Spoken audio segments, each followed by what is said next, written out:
cooking contest prosegue con le signore della Fidapa e della Idda. Fatemi infilare in mezzo a voi, voglio sbirciare. Poi si guardano, ma vi vedete? Vi state... Ci aiutiamo anche, non c'è problema.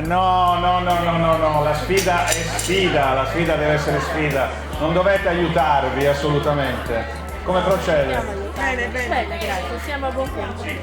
Siete al primo o come? È già abbastanza avviato il secondo e il dolce è il primo anche, perciò siamo Siete abbastanza avanti, ci avete ancora un'ora e 10 circa, la voglia a cucinare in un'ora e 10.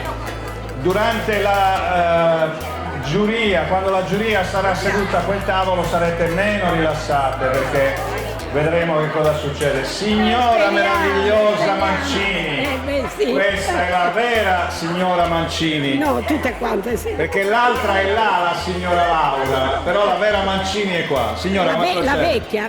Ma che vecchia! Questa signora gioca ancora a golf, altro che storie.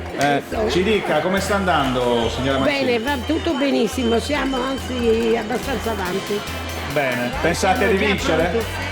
Io lo spero, Si sta già tirando indietro la signora Mancini. io lo spero, Bene. se gareggiamo Allora, è per vincere. è per vincere, sempre.